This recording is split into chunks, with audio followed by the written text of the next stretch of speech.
Salut à tous les amis, avant de visionner la vidéo, je vous invite à vous abonner à la chaîne et de liker, ça fait toujours plaisir d'avoir du soutien. Enfin bref, je vous laisse, bon visionnage. Alors les amis, match contre Getafe, match capital pour le FC Barcelone qui est aujourd'hui 4ème du championnat d'Espagne, mais avec 2 matchs de retard par rapport au Real Madrid ou encore le FC Séville. Il ne faut pas oublier que l'Atlético Madrid a simplement un seul match d'avance sur le FC Barcelone et donc aujourd'hui le Barça dépend de lui-même pour gagner la Liga. Il reste 8 matchs. On va affronter donc Getafe, une équipe qui nous a battus lors de la phase aller sur un score de 1-0. Mais alors le match à l'époque, il avait été catastrophique avec encore une fois l'équipe de Getafe qui voulait tout le temps gagner du temps. C'était insupportable de jouer contre une équipe comme cela qui est évidemment là pour défendre, pour avoir le moins d'espace dans sa défense. Mais bon, ça c'est le problème de l'équipe de Getafe et pas du Barça. Alors, Getafe, on les a vus, il y a quelques jours encore, ils ont fait match nul contre le Real Madrid, ce qui nous a quand même permis de revenir potentiellement sur le Real et dépendre de nous-mêmes par rapport à l'Atlético Madrid. Faut pas oublier que côté Getafe, il y aura des absences comme Nyom. Nyom, vous le connaissez, il avait été insupportable lors du match aller, notamment avec Ansu Fati. Il y a également Kabako qui est blessé. Côté Barça, les absences habituelles avec Ansu Fati. Ansu Fati, d'ailleurs, en parlant de lui, son genou, eh bien, il n'a pas évolué encore. Il est probable qu'il passe par la case opération, mais pour l'instant, on attend plus de nouvelles. Les absences de Filipe Coutinho, et comme d'habitude, on n'est pas surpris, mais globalement, le FC Barcelone commence à récupérer des joueurs, commence à avoir son effectif au complet, même si l'absence de certains joueurs pèse, et on aurait voulu avoir que des joueurs comme Ansu Fati ou Coutinho beaucoup plus dans la saison. Alors pour ce match contre Getafe, vous le savez, c'est une équipe qui est en difficulté au niveau du classement.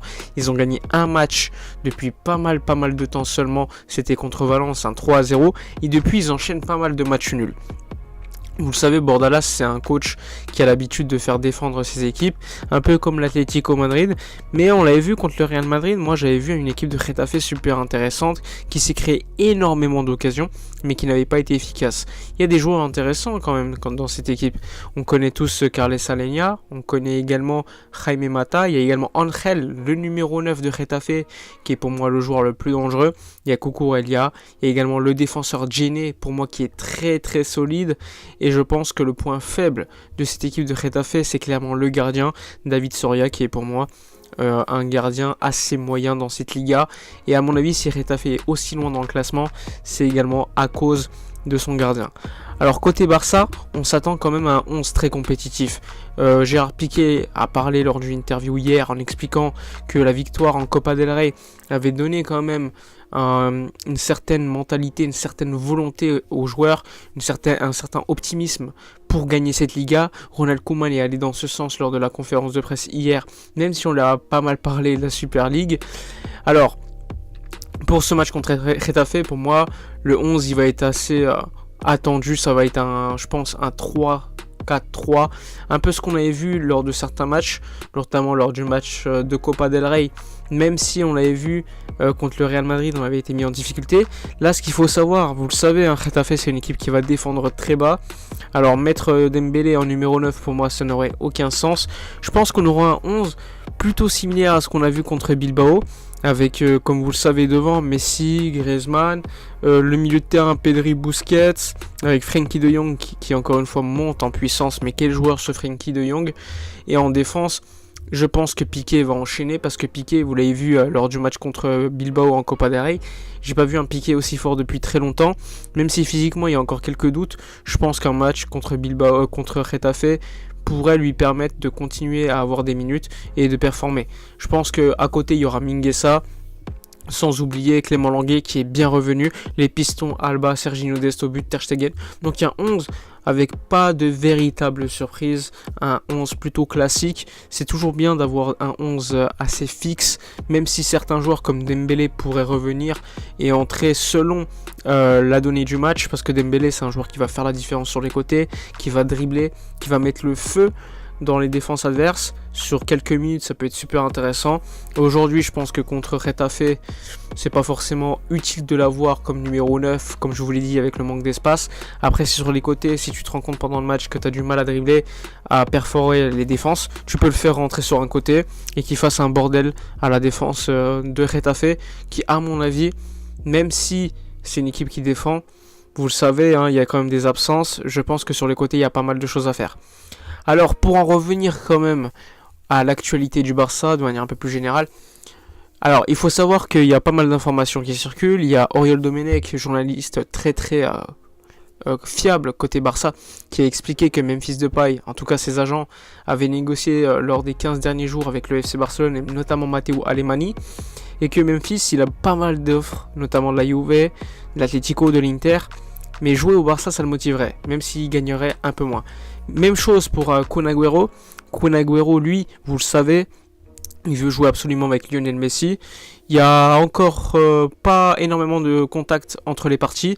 Il devrait y avoir une réunion d'ici quelques jours. Mais normalement, Kun Agüero serait prêt à diminuer de moitié son salaire par rapport à Manchester City pour venir au Barça. Et ça serait une alternative super intéressante à Martin Braithwaite pour jouer comme numéro 9 ou encore sur le banc. Concernant d'autres joueurs comme David Alaba, je vous l'avais dit, Alaba il va signer au Real. Le Real serait prêt à payer 20 à 30 millions d'euros de prime à la signature et 12 millions d'euros net par an au niveau du salaire. Donc quelque chose que ne pouvait pas assumer le Barça. Donc assez logiquement, David Alaba va aller au Real Madrid, même si je pense quand même qu'il préfère le Real à côté de l'offre économique. Alors pour en revenir assez rapidement à ce qui se passe au niveau de la Super League, vous l'avez vu, la Super League c'est quasiment fini, même si le Barça ne s'est pas prononcé. Le Barça ne se prononce pas tout simplement parce que Joan Laporta a laissé le droit aux socios de décider. Et en plus de cela, eh bien Laporta il s'est donné quand même une super marge de malheur parce qu'il ne paye pas l'amende pour avoir quitté la Super League si les socios refusent d'entrer dans la Super League.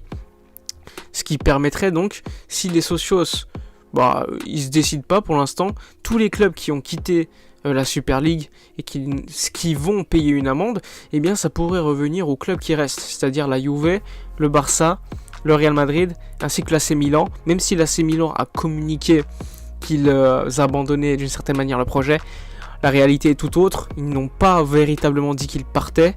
Ils ont dit que c'était un projet en stand-by. Il ne faut pas oublier que Florentino Pérez, lors de son interview hier, il a dit qu'encore aucun club avait payé cette amende, donc que tous les contrats devaient être respectés, et donc que la Super League n'était pas disparue, qu'elle était en stand-by, et que ces clubs faisaient toujours partie de la Super League.